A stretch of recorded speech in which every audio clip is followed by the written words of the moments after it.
Welcome student. आज का जो मैंने क्वेश्चन लिया है पे बैक का, ये थोड़ा सा डिफ़िकल्ट क्वेश्चन है। आई होप तुमने मेरे इसका पहले का वीडियो देखा हो जिसमें मैंने तुमको एक पे बैक का बहुत सिंपल क्वेश्चन और बेसिक कॉन्सेप्ट समझाया था कि पे बैक पीरियड होता क्या है।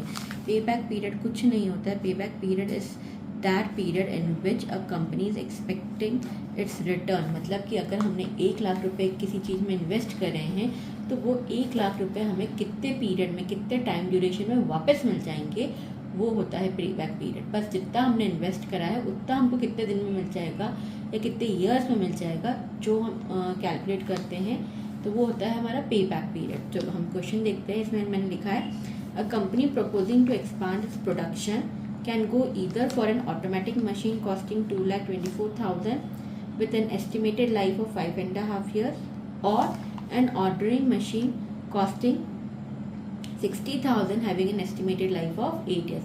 आपके पास दो मशीन के ऑप्शन थे कि या तो आप ऑटोमेटिक मशीन से आपका प्रोडक्शन इंक्रीज कर लो या आप ऑर्डिनरी मशीन से कर लो।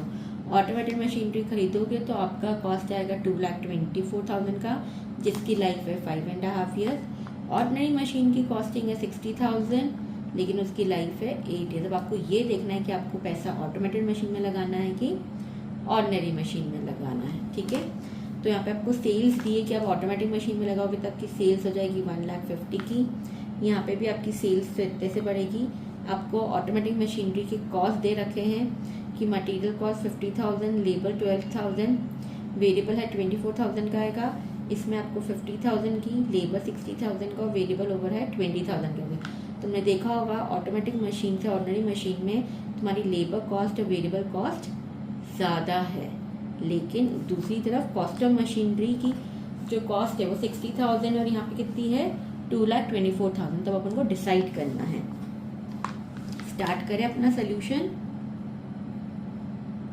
हाँ बच्चों, चलो सबसे पहले अब अपन देखेंगे कि हमारा क्या दे रखा है। ये हमारा हो जाएगा यहाँ पे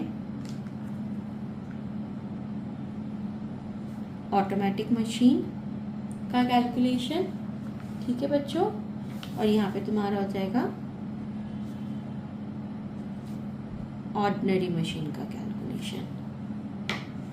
ठीक है बच्चों, चलो देखो सेल्स, दोनों में सेल्स है तुम्हारी 1,50,000 और यहाँ पे भी है 1,50,000।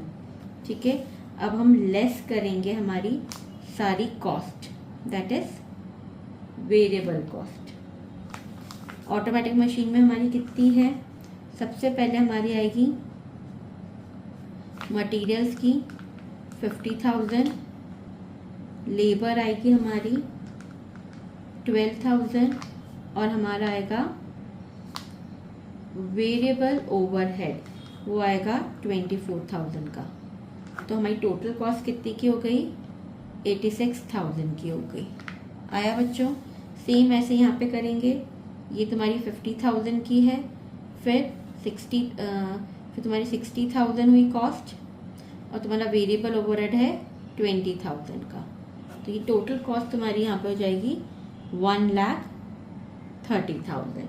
अगर अब हम देखेंगे कि हमारा मार्जिनल प्रॉफिट कितना आया है, तो हम क्या करेंगे 150 में से 86 को माइनस कर देंगे, तो हमारा आ जाएगा 64,000 का। और ऐसे ही 150 में से हम 1,30,000 माइनस करेंगे बच्चों, तो हमारा आ जाएगा 20,000 का मार्जिनल प्रॉफिट। आई होप इतना समझ में आया होगा तुमको। अब हम हमारा फॉर्मूला लगा देंगे पे बैक पीरियड का कि payback period is equals to what, initial investment upon cash inflow. Correct, तो आपका इनिशियल इन्वेस्टमेंट कितने का है 2,24,000, तो 2,24,000 डिवाइडेड बाय 64,000 और यहाँ पे कितने का है आपका इनिशियल इन्वेस्टमेंट 60,000 का, तो ये हो जाएगा 60,000 डिवाइडेड बाय 20,000। आई होप समझ में आ रहा होगा। तो अब यहाँ पे कितना आ जाएगा, इसको डिवाइड करेंगे तो आपका कुछ आएगा 3.5 years और इसको डिवाइड करोगे तो तुम्हारा आएगा 3 years।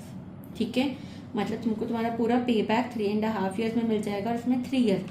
इसके बेसिस पे डिसाइड करोगे तो तुम बोलोगे कि यार ये ज़्यादा रीजनेबल है क्योंकि हमको 3 साल में ही हमारा पूरा पे बैक मिल रहा है, इसमें तो आधा साल और लग रहा है। इसके बाद एक चीज़ और होती है बच्चों, वो होता है पोस्ट पे बैक।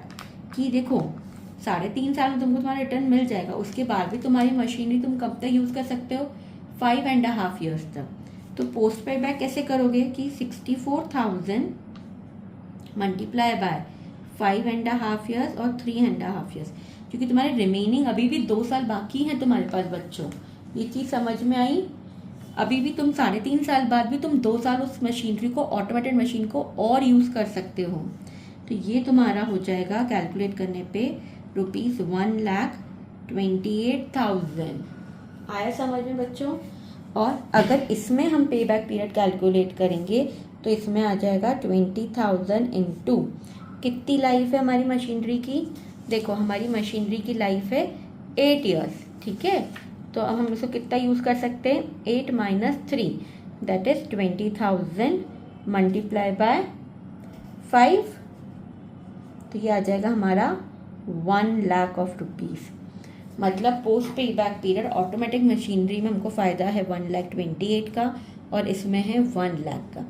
अब इसके बेसिस पे कंपनी डिसाइड करेगी कि उनको ऑटोमेटेड में जाना है कि उनको ऑर्डिनरी में जाना है। आई होप ये क्वेश्चन समझ में आया होगा।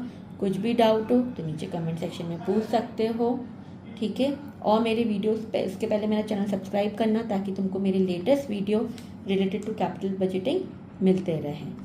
Thank you.